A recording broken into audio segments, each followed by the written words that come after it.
Bon, fait qu'on va faire l'examen pulmonaire. On commence par l'inspection. Fait qu'on regarde la fréquence, le rythme et l'amplitude respiratoire du client. On compte la respiration sur un 30 secondes, puis après ça, on fait x2 pour avoir la fréquence par minute. On regarde s'il y a une présence de dyspnée, si le client présente de la cyanose ou du tirage, là, soit au-dessus des clavicules ou au niveau intercostal. On peut aussi observer s'il y a des bruits anormaux là, audibles à l'oreille, dans le fond, là, comme du stridor, des râles ou une respiration sifflante. Puis on regarde aussi la forme du thorax du patient, si c'est symétrique, puis si le thorax est bien 2 fois plus large qu'épais. Ensuite, on passe à la palpation. On commence par mesurer les mouvements thoraciques. Dans le fond, on vient mettre nos mains chaque bord de la colonne, puis on demande au patient de prendre une bonne inspiration. Puis là, quand c'est normal, on a une symétrie des deux côtés. Après ça, on va regarder le frémissement tactile. Dans le fond, c'est pour évaluer là, la densité pulmonaire. On vient mettre nos mains dans le dos du client, puis on lui demande de dire 33. 33, 33, 33, Après ça, on le fait aussi en antérieur. 33, 33, 33. Ça, c'est bon. Fait que si jamais le frémissement là, il était augmenté, on serait comme en présence d'une compression au niveau pulmonaire. Puis si on avait un frémissement là, qui était diminué, ça serait comme pour un épanchement pleural, par exemple. Ensuite, on peut venir palper les zones qui sont sensibles, puis on termine dans le fond par la zone qui est plus douloureuse. Après ça, on va venir percuter là, au niveau pulmonaire. C'est les mêmes sites que pour l'auscultation.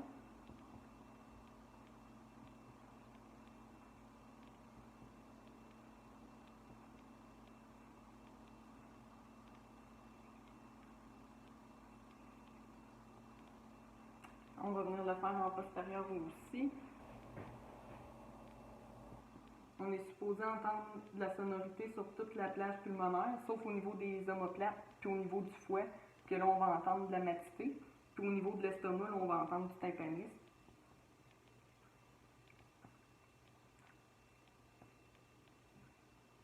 Fait que ça, c'est bon. Ensuite, on va venir ausculter les murmures vésiculaires sur toute la surface des lobes au niveau... On va commencer au niveau, dans le fond dorsal. On fait les mêmes sites que pour la percussion.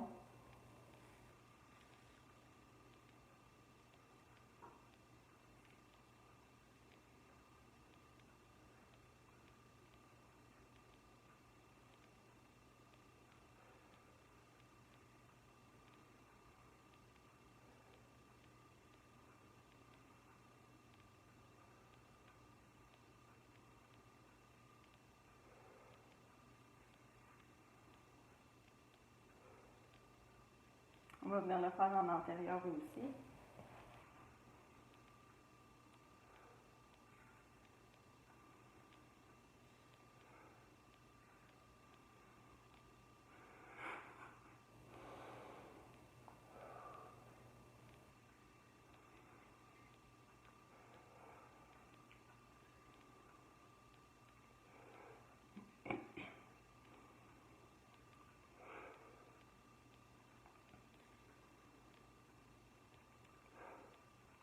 Fait que ça, c'est beau. Dans le fond, quand c'est normal, on est censé entendre les murmures vésiculaires. Puis, dans le fond, faut pas qu'il y ait comme de bruit adventiste, là, comme des crépitants s'il y avait des liquides ou des sibilants s'il y avait une obstruction au niveau des voies respiratoires ou sinon une présence de ronchis quand il y a des sécrétions. Puis il pourrait aussi avoir une absence de murmure tout court. Là.